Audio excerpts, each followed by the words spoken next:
আসসালামু আলাইকুম, welcome to my channel hour cooking house.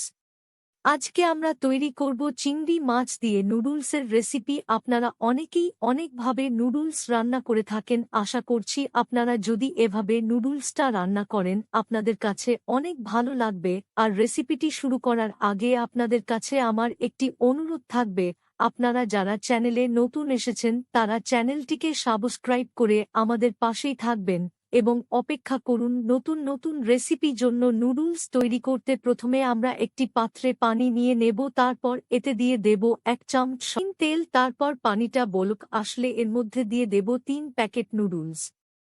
নুডলসটি সিদ্ধ হলে ঠান্ডা পানি দিয়ে ভালো করে ধুয়ে নিতে হবে।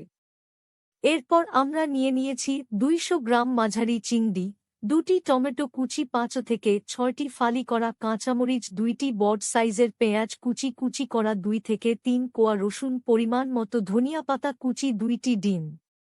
এখন চুলায় একটি পাইপ্যান দিয়ে দেব 3 থেকে 4 চামচ তেল। এরপর আমরা দিয়ে দেব মেরিনেট করে রাখা চিংড়িগুলোকে আমি হলুদের গুঁড়া, লবণ, হাফ চামচ আদা বাটা দিয়ে মেরিনেট করে নিয়েছি। তারপর চিংড়ি মাছগুলো ভালো করে ভেজে নিতে হবে। চিংড়ি মাছগুলো ভাজা হয়ে গেলে উঠিয়ে নেব। আবার এই পাইপ্যানে দিয়ে নেব 2 থেকে 3 চামচ তেল, তারপর এতে দিয়ে দেব 2টি ডিম। ডিমগুলো টুকরো করে ভাজা হয়ে গেলে চুলা থেকে নামিয়ে নেব। তারপর এই পায়ে আবার দিয়ে নেব 3 থেকে 4 চামচ তেল।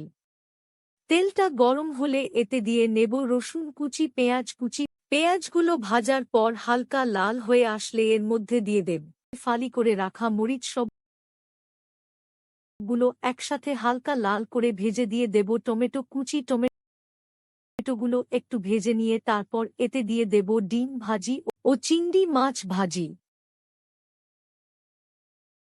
ও সিদ্ধ করে রাখা নুডলসগুলো।